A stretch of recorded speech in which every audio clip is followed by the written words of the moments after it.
6:45. Thanks for staying with us here on Sunrise. Women's Month may be over, but that does not stop us from celebrating significant achievements by South African women on the sporting field.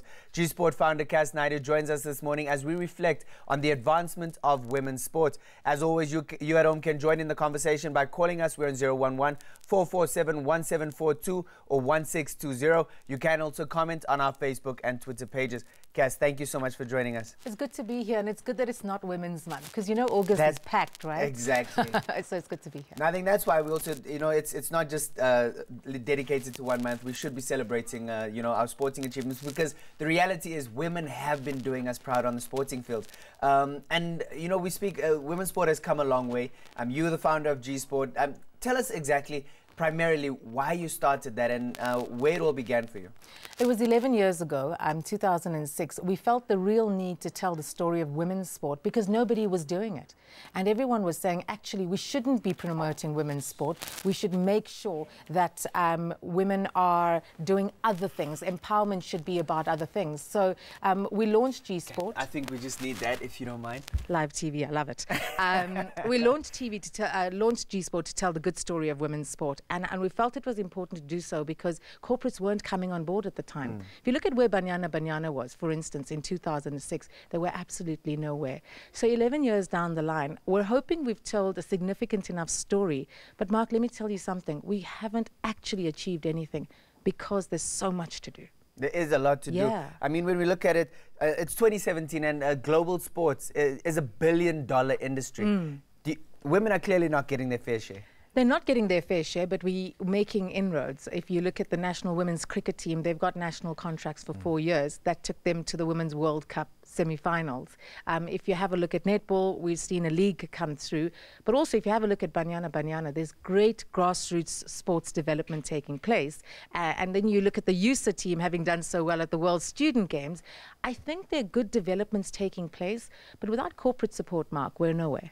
Now, when we look at, obviously you speak about the women's cricket team, now getting, those contracts with, is it CSA, I would imagine.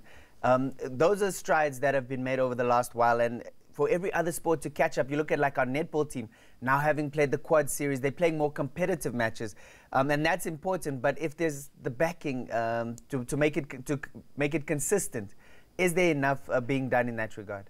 Well, listen, the way it goes is that there are a couple of sponsors at the moment that are holding up women's sport. It's Sasol, Momentum and Brutal Fruit. If you have to really be honest about it, Spa is also doing well. But all these sponsors need other sponsors to come on board. If we're buying women's products should be backing women's sport. Okay? Of course, Let's look at that. It's more than women empowerment. It's like for like. Yeah. We're your market. Why aren't you coming on board? So these sponsors have done a really good job, but we can't only look at them to say that women's sport has to move forward. So I would say it's a collaboration. That's my big word at the moment. If we're not collaborating, we are doing a huge disservice to women's sport.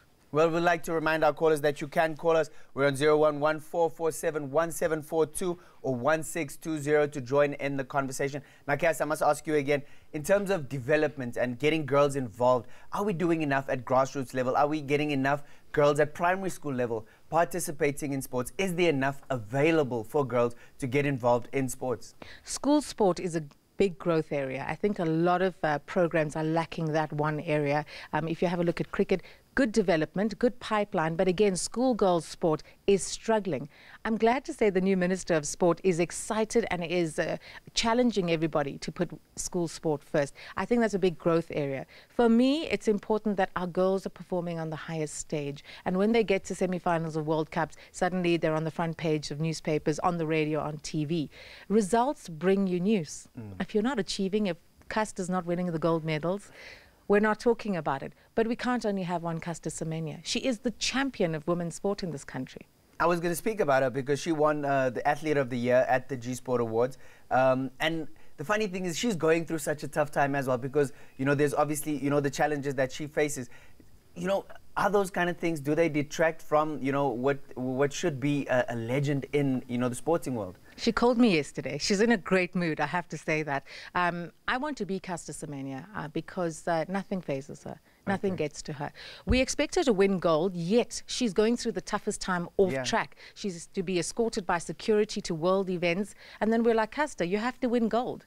How do we expect someone to do that? But guess what? She wants to. She said to me, I'm inspired to inspire, and I want to make sure that I bring out more Caster Semenya's around the country. I salute her for what she's done for us. We have courage because of her. Does it, I mean, we're talking about women, and yet, you know, someone will call in and say... Why am I chuckling? I'm chuckling because the other day I was called for an interview to talk about Gsport Awards, and we spent 80% of the interview talking about the Proteas men's cricket team. I was so angry. I called the producer afterward and I said, never hijack airtime allocated to women's sport because we're already struggling to get there. But I get his frustration because from a national team's perspective, we want our teams to do well. But at the same time, when Bafana lose, you can't blame administrators because they're being paid a good amount of money to go out there and perform. So that's a performance issue. But we're so stirred by our national teams. We really are. I'm all for Banyana, you know. I mean, qualifying twice for the Olympics. I want a national women's team to qualify for the World Cup. An interesting one. In terms of building their reputations and building the girl child as a whole, how big a role do you think sport plays? Sport plays a big role, but parents play a bigger role. It's how you are bringing your children up. Are you bringing them up in a fit and active and healthy way? My daughter was a princess for a long period of her early life, and now she's turned 5, and she's a gamer, and she wants to play sport, and I'm encouraging it. I think the way we message life to our children is important. And if you message from a very young age that winners play sport, that you play to win in all parts of your life, and if sport is a foundation, you can win. I mean, if you think about the likes of Amanda Dlamini, Laura Wolfart, who's 18 years old and doing so well, we've got young people in this country who are already reaching that legend status. So if you're 7, 8 years old and you're on your way to school and you're sitting and you're watching this interview, be inspired that South African women's sport is actually going places. It's just a matter of once we turn fully professional, the guys have got to watch out. You know, we're coming. Pretty much we're coming. No, we speak, obviously you speak about turning fully professional. We look at, like, you know, a lot of people say with Banyana, they've grown immensely over the last while. But the Sasol League now is a big thing. And Sasol, we must, they got Sponsor of the Year at the Gsport Awards. And so we have to give kudos to them for the role that they're playing. But I mean, is it at a level where we can say, okay, we're going to get to the World Cup, we are going to compete and, you know, challenge at the Olympics and be a contender? It's tough because Sasol can't do it on its own. And if you look at what Sasol's done, which most sponsors don't do, they're very passionate about grassroots sports development and women empowerment. So if they're holding up the bottom, I think more sponsors should be joining Sasol to ensure we get a national women's league, and that around the country, the Sasol League is already a feeder to Banyana. So it's tough for football because it's one of our favorite sports in the country that we need them to win and win more often. What I love about what SAFA and Sasol have done, they've got young girls to dream, and you've got the likes of Janine and all these other players going overseas to play football. Let's bring them back home and launch a league.